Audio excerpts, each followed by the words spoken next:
Ayat hari ini adalah 2 Samuel 19:1-12. Mari kita baca bersama. Sesudah itu, Absalom menyediakan baginya sebuah kereta serta kuda dan 50 orang yang berlari di depannya. Maka setiap pagi berdirilah Absalom di tepi jalan yang menuju pintu gerbang. Setiap orang yang mempunyai perkara dan yang mau masuk menghadap raja untuk diadili perkaranya, orang itu dipanggil Absalom dan ditanyai, "Dari kota manakah engkau?" Apabila ia menjawab, "Hambamu ini datang dari suku Israel anu," maka berkatalah Absalom kepadanya, "Lihat, perkaramu itu baik dan benar, tetapi dari pihak raja tidak ada seorang pun yang mau mendengarkan engkau." Lagi kata Absalom, "Sekiranya aku diangkat menjadi hakim di negeri ini, maka setiap orang yang mempunyai perkara atau pertikaian hukum boleh datang kepadaku, dan aku akan menyelesaikan perkaranya dengan adil. Apabila seseorang datang mendekat untuk sujud menyembah kepadanya, maka diulurkannyalah tangannya, dipegangnya orang itu, dan diciumnya." Cara yang demikianlah diperbuat Absalom kepada semua orang Israel yang mau masuk menghadap untuk diadili perkaranya oleh raja. Dan demikianlah Absalom mencuri hati orang-orang Israel. Sesudah lewat 4 tahun bertanyalah Absalom kepada raja, "Izinkanlah aku pergi, supaya di Hebron aku bayar nazarku, yang telah kuikrarkan kepada Tuhan. Sebab hambamu ini ketika masih tinggal di Gesur, di Aram, telah bernazar demikian. Jika Tuhan sungguh-sungguh memulangkan aku ke Yerusalem, maka aku akan beribadah kepada Tuhan." Lalu berkatalah raja kepadanya, "Pergilah dengan selamat." Maka berkemaslah Absalom dan pergi ke Hebron. Dalam pada itu, Absalom telah mengirim utusan-utusan rahasia kepada segenap suku Israel dengan pesan, "Segera sesudah kamu mendengar bunyi sangkakala, berserulah. Absalom sudah menjadi raja di Hebron." Beserta Absalom turut pergi 200 orang dari Yerusalem, orang-orang undangan yang turut pergi tanpa curiga, dan tanpa mengetahui apapun tentang perkara itu. Ketika Absalom hendak mempersembahkan korban, disuruhnya datang Ahitofel, orang Gilo itu, penasihat Daud, dari Gilo, kotanya. Demikianlah persepakatan gelap itu menjadi kuat, dan makin banyaklah rakyat yang memihak Absalom. Amin. Ketika korban menjadi pelaku yang melukai. Saya akan membagikan firman dengan judul, Ketika korban menjadi pelaku yang melukai. Ketika dulu saya mengajar, sebuah universitas meminta saya mengampu mata kuliah umum. Maka saya membuat satu mata kuliah yang sudah lama saya pikir akan baik jika ada di sekolah itu. Judulnya adalah Budaya Jerman melalui Film. Saya mengajarnya selama 2 semester. Dan walau agak canggung mengatakannya sendiri, kelas itu cukup populer. Banyak mahasiswa mendaftar. Saat mempersiapkan khotbah hari ini, saya teringat salah satu film yang pernah saya tunjukkan di kelas itu. Film itu berjudul Land of Mine. Mungkin tidak ada yang pernah menontonnya.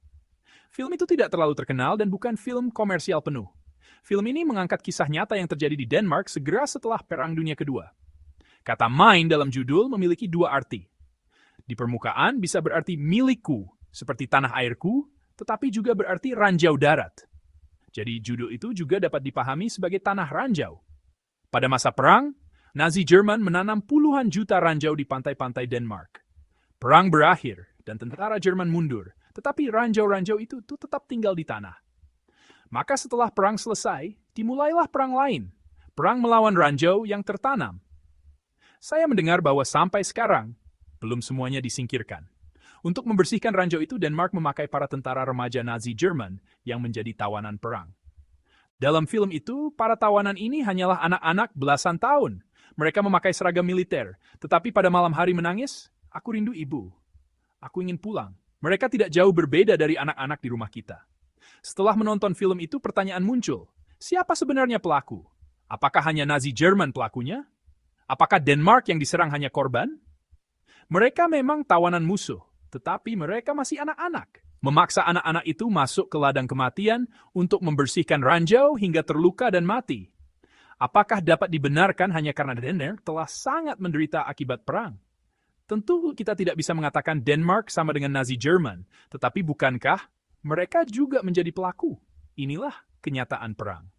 Perang menciptakan banyak korban dan sekaligus membuat semua orang menjadi pelaku. Pada akhirnya, orang tidak lagi dapat membedakan dengan jelas siapa pelaku dan siapa korban.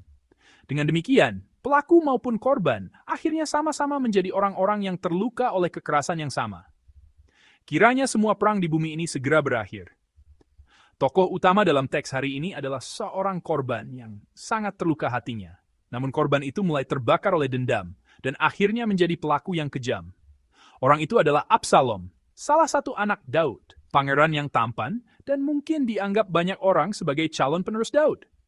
Dalam teks hari ini, Absalom memberontak. Ia mempersiapkan opini publik dengan cermat, dan ketika waktunya tiba, ia memberontak di Hebron, kota yang berkaitan dengan sejarah politik Daud. Makna nama Absalom membuat pemberontakan ini ironis. Nama itu dapat dipahami sebagai damai sang ayah, atau damai dengan ayah.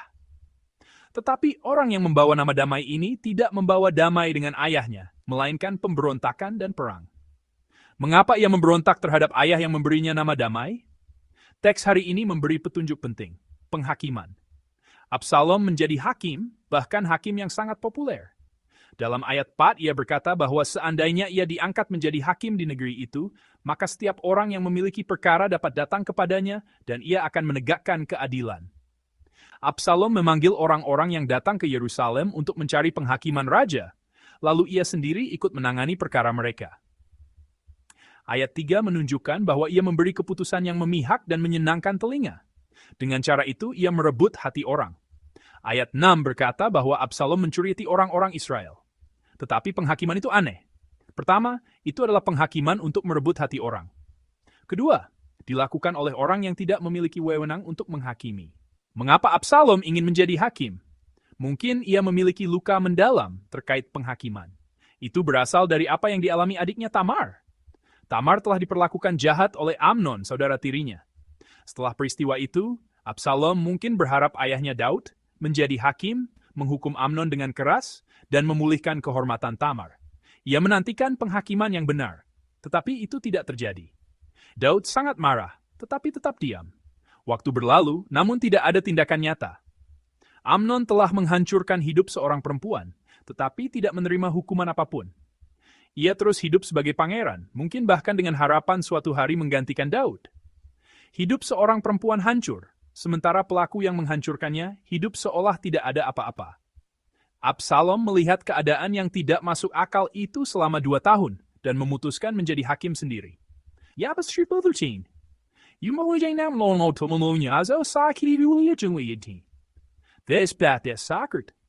Setelah naik ke kursi hakim, Absalom tampaknya tidak mau turun, karena Daud yang seharusnya tetap menghakimi masih tidak memberi keputusan. Daud tetap tidak melakukan apa-apa.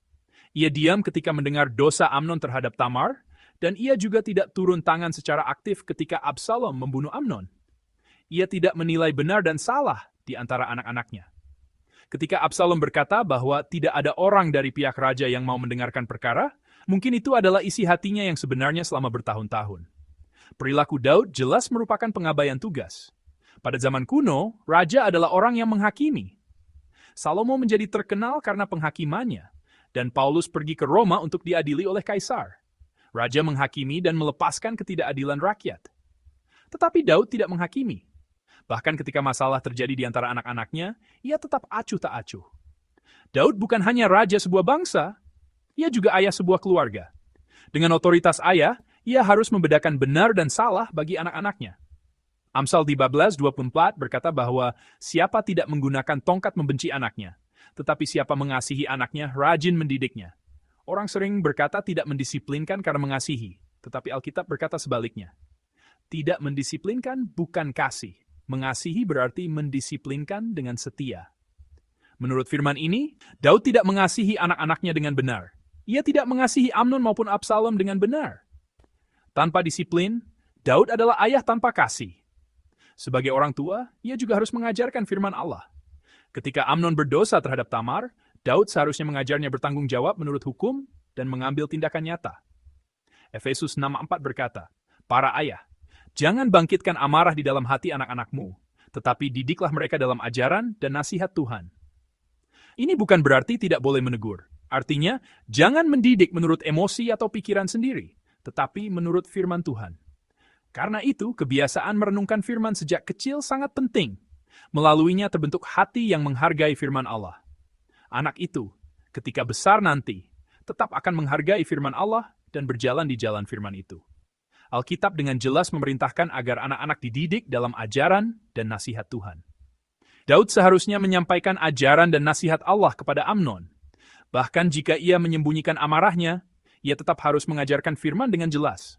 Tetapi Daud tidak melakukannya. Ia hanya berdiam diri. Ketika orang yang seharusnya menjadi hakim tidak bergerak, Absalom yang tidak berhak menjadi hakim mencoba menjadi hakim. Karena penghakiman yang benar tidak terjadi, Absalom memutuskan memberi putusan sendiri. Dari situlah tragedi dimulai. Saudara-saudari terkasih, hari ini adalah Minggu Anak. Dan bulan Mei kita jalani sebagai bulan keluarga. Karena itu firman ini, kisah Daud ini terasa lebih menyentuh hati kita. Masalah besar muncul dalam rumah Daud. Mengapa? Karena hakim hilang. Mereka yang ditetapkan untuk menghakimi tidak menghakimi menurut firman Allah. Mereka tidak menyatakan putusan Allah menurut firman Allah. Dan ketika orang yang tidak berhak menghakimi bangkit menjadi hakim, masalah menjadi semakin serius. Apa yang Allah inginkan dari kita? Pertama, Allah ingin para orang tua menjadi hakim bagi anak-anak mereka.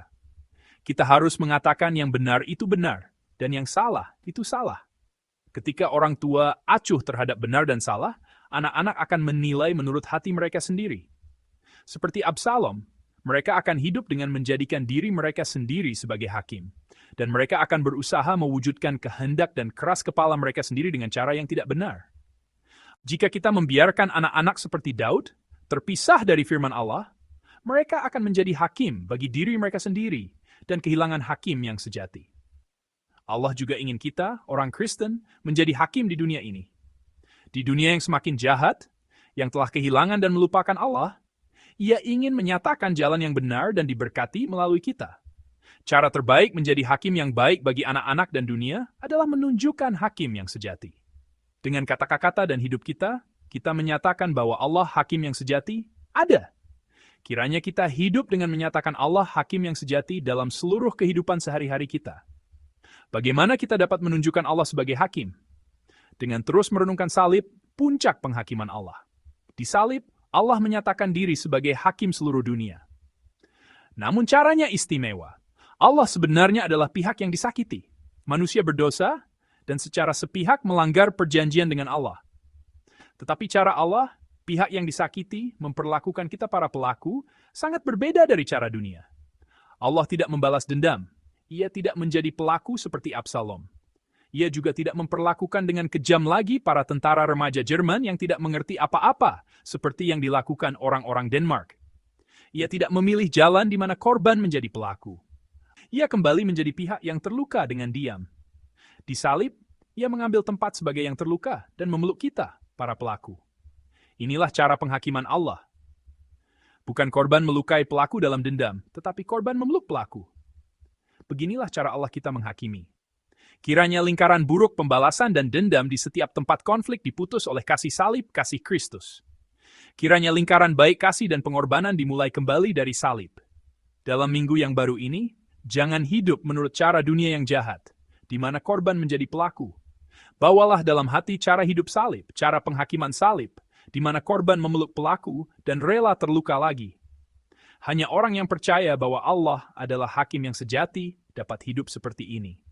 Kiranya kita menjadi orang kudus yang menyatakan hakim sejati, melelehkan bahkan lawan dan musuh dalam tungku kasih Tuhan, dan membawa mereka kembali ke dalam pelukannya. Mari kita memikirkan firman yang diberikan dan menyanyikan, bahkan bunga-bunga.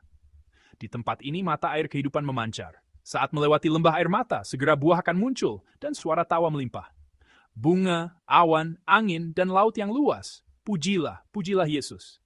Bernyanyilah jiwaku, menggema sampai ke langit. Tuhan anugerah, Tuhan anugerah, Tuhan anugerah. Mari kita berdoa bersama. Dunia ini terus membalas dan mendendam, membuat bahkan korban menjadi pelaku. Dan akhirnya semua orang terluka. Di dunia seperti ini, Tuhan memanggil kita merenungkan kasih salib. Jadikan kami orang yang hidup menurut hukum salib. Walau kami menjadi korban, bahkan jika terluka lagi, tolong kami percaya bahwa pembalasan dan penghakiman hanya milik Allah Sang Hakim, dan membuat kami hidup menyampaikan hukum Tuhan dengan kasih-kasih dan pengorbanan. Mari kita berdoa bersama. Tuhan, Tuhan, Tuhan yang penuh kasih, terima kasih. Kami hidup di dunia yang tidak tahan dirugikan. Tolong kami percaya bahwa ada hakim sejati yang menghakimi semua hal. Bahkan ketika kami dirugikan, Engkau mengganti, memenuhi, dan menghakimi dengan benar. Tolong kami menyerahkan pembalasan dan dendam sepenuhnya kepadamu, dan hidup melayani hanya dengan kasih dan pengorbanan. Kami berdoa dalam nama Tuhan kami Yesus Kristus, yang menyerahkan segala sesuatu bagi kami dan menanggung segala sesuatu bagi kami. Amin.